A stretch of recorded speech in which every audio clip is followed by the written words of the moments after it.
February 11th, 2012, as music royalty descended upon Los Angeles for the Grammys, Whitney Houston checked into the Beverly Hilton Hotel with an entourage of friends and family. Houston began preparing for a pre-Grammy party hosted by Clive Davis. Her assistant laid out a dress on her bed and then left the hotel room so Houston could begin getting ready, while her assistant ran to Neiman Marcus to pick up one more dress for Whitney. At 3:35 p.m., Whitney's assistant, Mary Jones, returned to the hotel to find Houston face down in the bathtub. Whitney's sister-in-law, Patricia Houston, heard screaming from down the hall and began to make her way to room 434, where Houston was staying. She watched as Whitney's makeup artist walked out of the singer's suite and fell on her knees in the hallway crying. At the doorway stood Mary, screaming hysterically. As she entered the room, her brother, Ray Watson, who had been Houston's personal security guard, was trying to revive Whitney to the point of exhaustion. Paramedics came rushing into the bathroom suite and asked everyone to move so they could begin CPR. Ray Watson looked up at his sister, completely out of breath from his heroic CPR efforts, and said, "I tried." Paramedics continued to administer CPR, but it was too late. At the age of 48, Whitney Houston was pronounced dead at 3:55 p.m. To understand the anguish America felt hearing the news of Whitney's tragic death, first, you must understand the woman behind the voice. Whitney Elizabeth Houston was born on August 9th, 1963, in Newark, New Jersey. Life for Whitney growing up was pretty normal. She had been born into a drug-torn neighborhood, but soon her parents moved the family to a middle-class neighborhood. Her father, John, was an Army serviceman, and her mother, Sissy, was a fairly famous gospel singer. Whitney appeared to have grown up in a happy home, although it was suspected that there was some trauma or abuse in her childhood. She was never able to talk about it with anyone except briefly mentioning it to her sister-in-law, Patricia. Growing up, her family was very involved in their church, and because her mother was a famous gospel singer, she grew up surrounded by music and well-known singers. Whitney even called Aretha Franklin Aunt Ree. From a young age, it was clear that Whitney had a God-given talent, and it was made clear to her she was expected to be successful. Sissy, given her own success in the music industry, was driven to make sure her daughter's talent was recognized. Not only was Whitney naturally musically talented, but she was drop-dead gorgeous as well. She was tall and thin and had a stunning smile. Whitney began to model in her teen years, and she was the first black woman to be on the cover of 17 magazine in America. Whitney Houston had it all. She managed to keep her reputation clean for the most part. Around the time she started modeling, she met Robin Crawford at summer camp. The girls became inseparable, often being seen together by the paparazzi, which eventually led to rumors that Houston was bisexual. Whitney got her first big break in the music business in 1983 when record producer Clive Davis saw her perform. Clive immediately, convinced that Whitney was going to be a megastar, signed her to his label. It was the beginning of a great friendship between the two.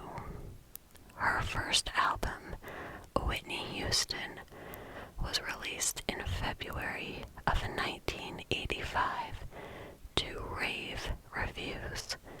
When Whitney was just 19 years old, her powerful vocals shocked the music industry, and everyone wanted to know who this girl was. Whitney continued to produce hit after hit after hit.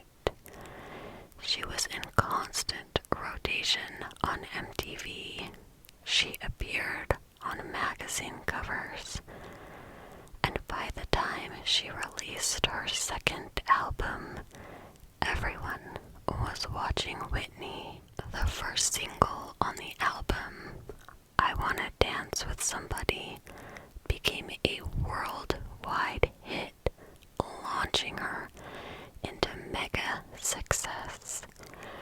Everyone was obsessed with Whitney Houston, this young, talented girl. Her voice was full of power and grace, and everyone took notice. By 1986, Whitney was a record-breaking star. Whitney and her best friend Robin Crawford were still inseparable. Whitney told Robin that if she stayed with her, she would take her all the way around the world. And after a few years of touring, she had done just that. The tabloids and gossip magazines continued to talk about the relationship between the two women. Robin had been Whitney's best friend, her confidant, the person she had known before she had become the Whitney Houston.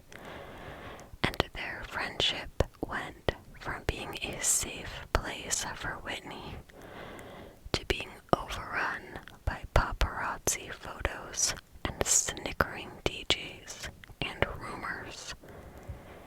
In 1989, bisexuality for an up-and-coming singer would have been career suicide. There was tremendous pressure from her label, the media, and her church-going mother, who felt that even quiet whispers of homosexuality were scandalous and embarrassing.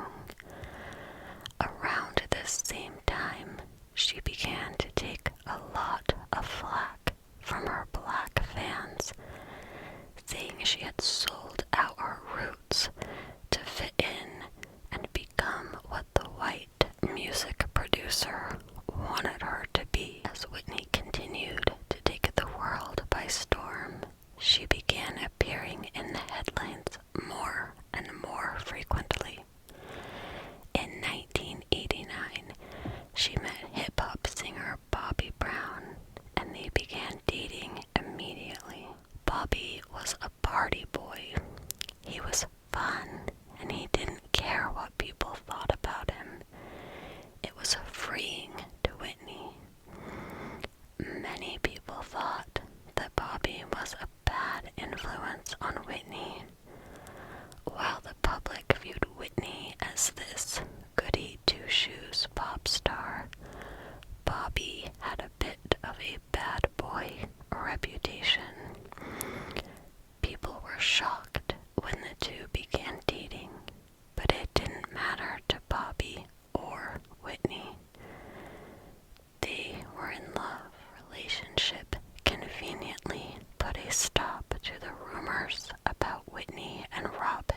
At the time that Whitney met Bobby, she was insecure and desperate, and unfortunately, the relationship between the two quickly became very bad, unhealthy, and extremely destructive. In 1992, Whitney married Bobby Brown.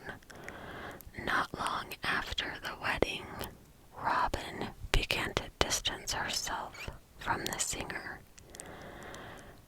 Perhaps Robin, who had been Whitney's friend for decades, just chose to move on and spend time with other friends. But rumors of the two being secret lovers would continue to spread. Bobby Brown would later write an autobiography hinting that Whitney was, in fact, bisexual. Whitney's personal life was choppy, but in 1992, she landed her first major acting role in the film The Bodyguard alongside Kevin Costner. This movie launched Whitney into a whole new level of stardom. Whitney's rendition of the hit single from The Bodyguard, I Will Always Love You, would become one of the defining songs of Whitney's career. She would go on to star in more big Hollywood films, including Waiting to Exhale and The Preacher's Wife. In 1993, Whitney gave birth to a daughter, Bobby Christina, the couple's only child. Despite being born into privilege, the girl would suffer many early childhood traumas. She would later say she often saw her parents high and witnessed screaming matches between the two on a regular basis. In 1995, Whitney's career continued to flourish, but her personal life and marriage had become very turbulent. Allegedly, Whitney had been a recreational drug user behind closed doors before she began seeing Bobby. But when the two got together, the drugs seemed to take over. Somewhere along the line, something had gone wrong, and drugs came into Whitney's life and took a strong hold of the star. Every time Whitney and Bobby were together, they looked like they were under the influence of drugs. The media really ran with the stories of Whitney's drug use. This went on for years. It became so common to see Whitney on the cover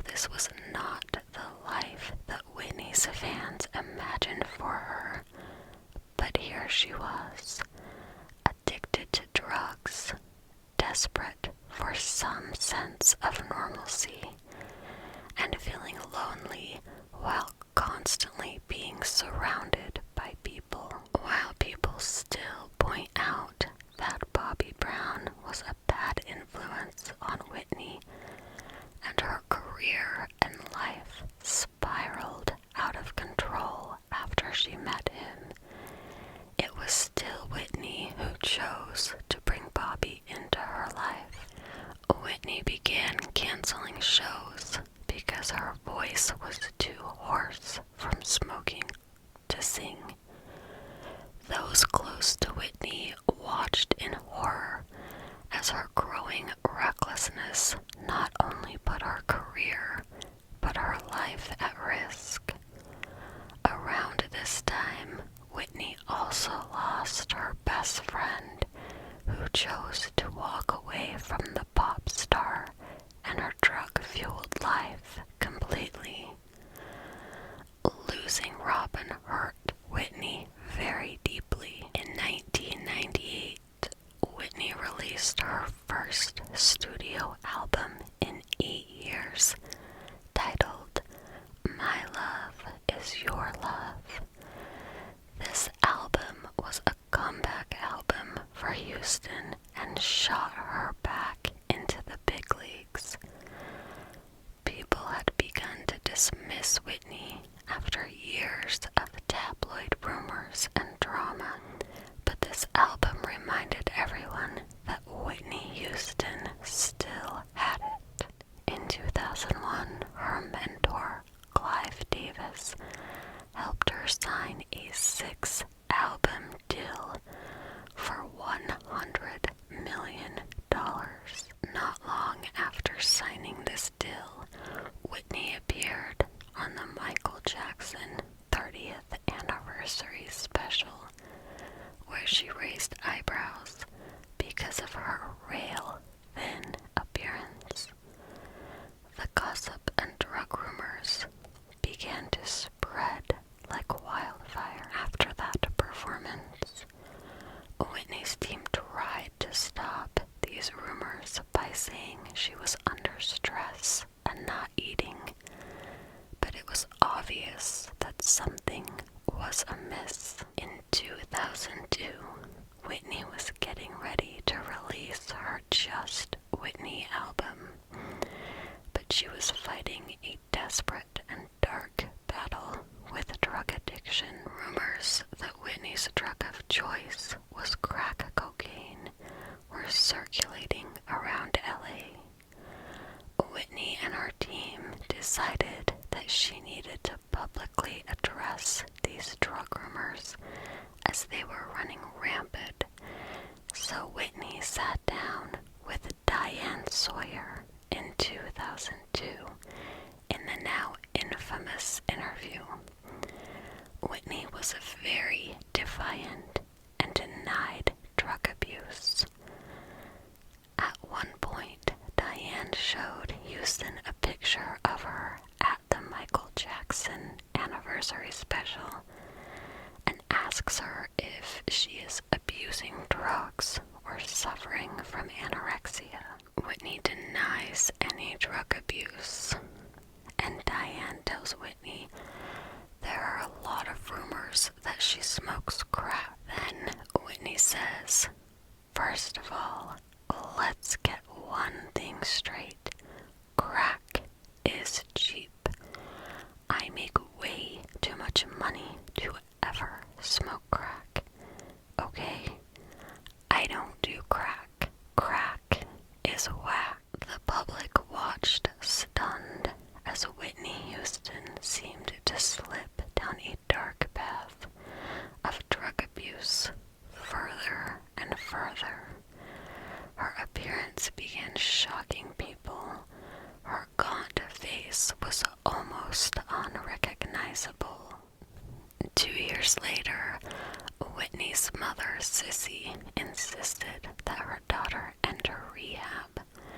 At this point, Whitney's family had had enough, and it seemed that Whitney, too, was ready to change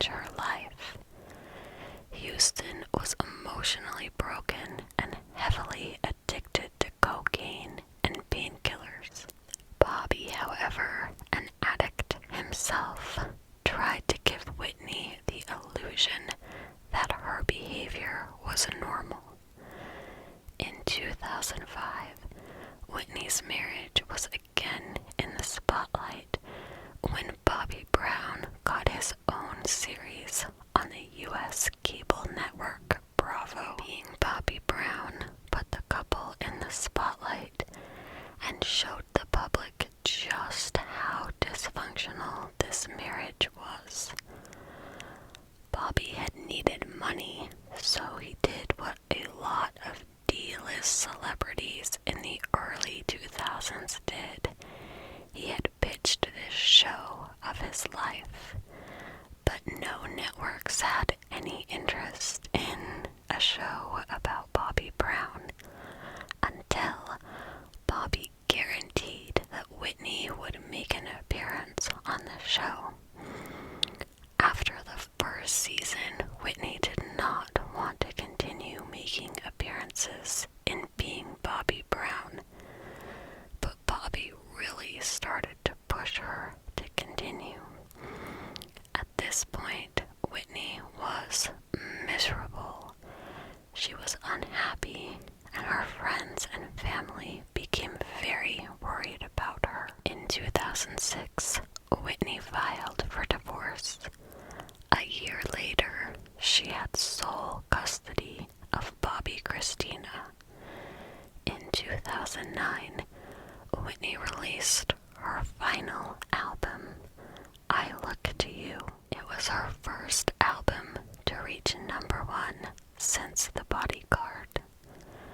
The album sounded beautiful, just like the old Whitney's voice. It is unknown how much post-production had gone into making her voice sound the same, because her live performances were not the same. Her voice didn't sound like hers at all, and she struggled to make it through each song. This was when people began to realize how much the drugs had affected her voice. That same year, Whitney sat down with Oprah for an interview. In the interview, Whitney explains that when she became Whitney the superstar, her life was no longer her own. It was the world's life. She lost all sense of privacy. Whitney just couldn't handle the fame. She wanted to be normal. This interview showed us not Whitney, the mega famous chart-topping star, but Whitney, a very real human who was struggling and hurting. This was Whitney's last big interview. The days leading up to the Grammys, everyone in LA was in full-blown party mode, and Whitney Houston loved to party. She had been partying pretty hard the days before her death, and she had been described as being very tired. She gave an impromptu performance of Jesus Loves Me with a gospel singer, Kelly Price. The performance was captured on a cell phone and later circulated around the internet. It was a heartbreaking clip of Whitney under the influence of drugs, and her voice, which had once dominated the music charts, was unrecognizable. When news broke of Whitney's death, the world mourned one of the biggest music stars. Reportedly, Sissy, Whitney's mother, told people that when Whitney was born, the Holy Spirit told her that she wouldn't have Whitney for long. Sissy seemed to be the person who handled Houston's death the best, seemingly already having come to terms with her daughter's death before it ever happened. It was reported that in the days before her death, the star could sense her impending doom. She would tell people, "I'm going to be with Jesus soon. Jesus is cool." Whitney's funeral was originally going to be a private funeral, but there was such a major backlash from fans that the family decided there would be one camera inside the church, and the coverage was shared internationally. The funeral was heavily attended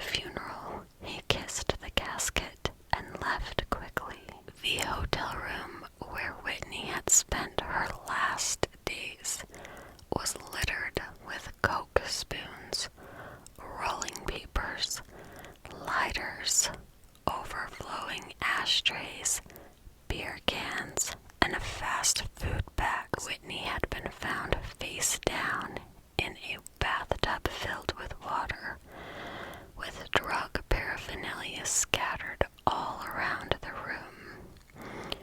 What was found in her hotel room gives us a glimpse into the addictions that plagued one of the greatest singers of her time.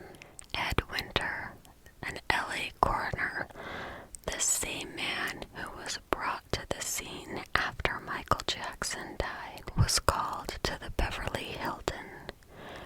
He made his way into the hotel through a mass of arriving celebrities, fans, and paparazzi, and into suite room 434, was the room Whitney Houston had been staying prior to the gala event happening downstairs, an event she had planned to attend. The coroner took note of the scene.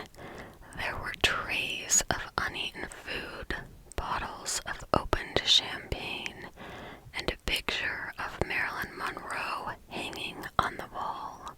The counter in the bathroom had a Coke spoon and a plethora of prescription drug bottles.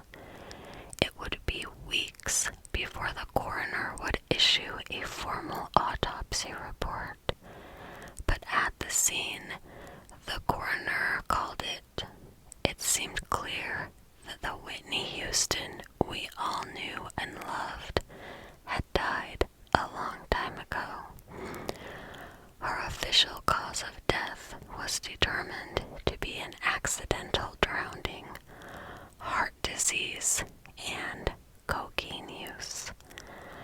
In her autopsy report, the coroner noted that the singer was acutely intoxicated from cocaine at the time of her death and was a repeated cocaine user. There were 2 superficial abrasions on her forehead and one on the left side of the bridge of her nose.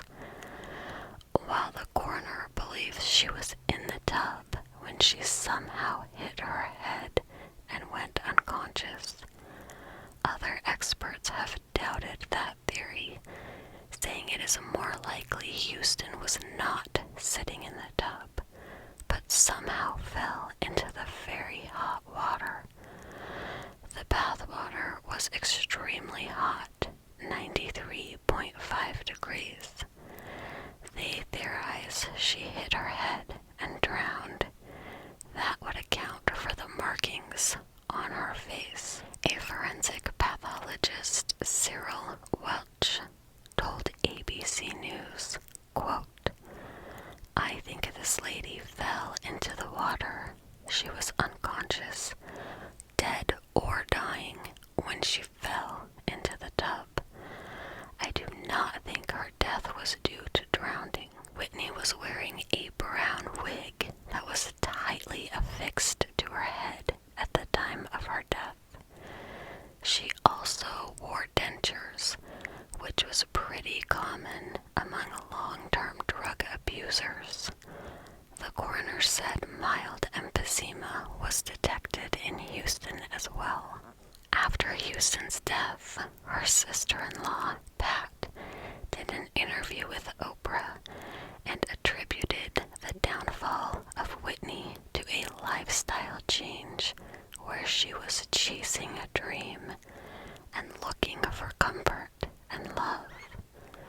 She said she had been concerned about Whitney's behavior at the party she had attended 2 nights before her death, but she didn't think the star was abusing drugs in her final days. In 2019, Robin Crawford wrote a book called A Song to You, My Life with Whitney. In it, she confirms what most people had guessed.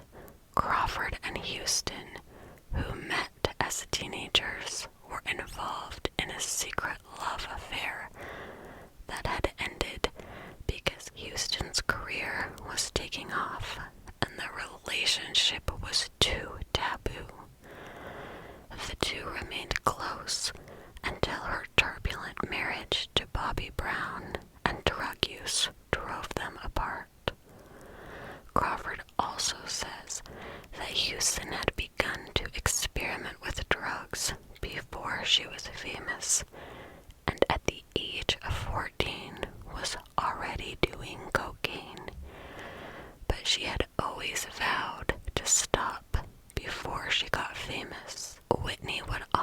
say to Robin, quote, "Cocaine can't go where we're going."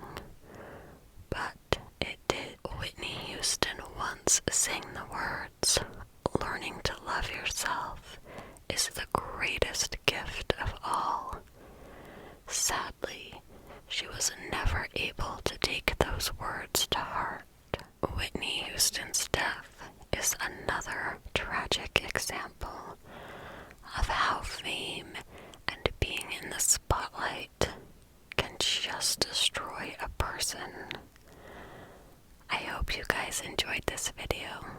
I'll see you next time.